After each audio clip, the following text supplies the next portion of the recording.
Valg i USA og Danmark. Lidt om USA. I USA er der flertalsvalg i enkeltmandskredse. Det betyder, at stemmerne i USA ikke bliver taget op og fordelt over hele landet, som de gør i Danmark. I vores øjne er resultatet ikke fair, men der er ingen tegn på ændring af systemet.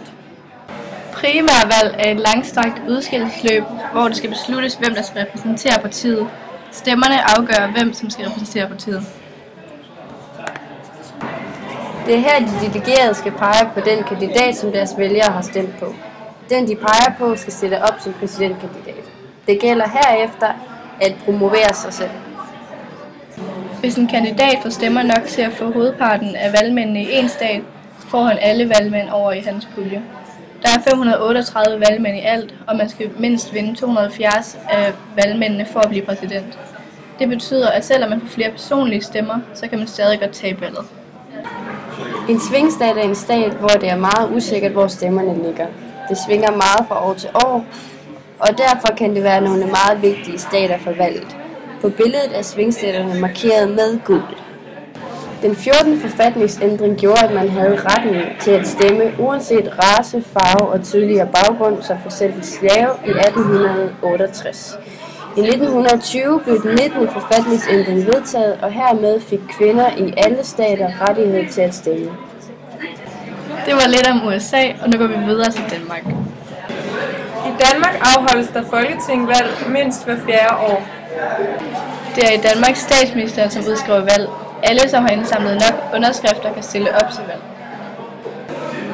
Der bliver indkaldt til dronningerunde, hvis regeringen har mistet sit flertal i Folketinget, eller hvis regeringen går af uden at udskrive valg. Partiernes 2 repræsentanter giver råd til dronningen omkring, hvem der skal lede forhandlingerne, om en ny regering eller hvem der skal være den nye statsminister. Ud fra de råd kan dronningen enten udpege forhandlingslederen eller statsministeren direkte, der har flest mandater bag sig. Dronningen har i praktisk ikke nogen magt, men officielt ser det ud som om hun tager beslutningerne. Det er den fungerende statsminister og statsministerrådgiveren, der tager beslutningerne.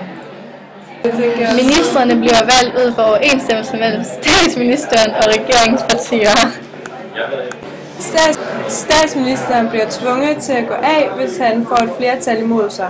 Hvis statsministeren begår en katastrofal fejl, kan partiet tvinge statsministeren til at træde af. Valgsystemet, vi bruger i Danmark, er forholdstalsvalg. Partierne tildeles det antal pladser i Folketinget, som deres andel af det samlede antal stemmer berettiger dem til.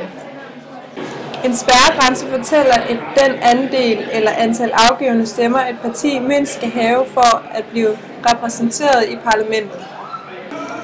I vores øjne er det amerikanske system ikke retfærdigt, at hver stemme ikke tæller. Din stemme kan være spildt, hvis din kandidat ikke vinder flertallet i staterne. I Danmark tæller hver stemme, medmindre man har stemt på et parti, som lå under spærregrænsen.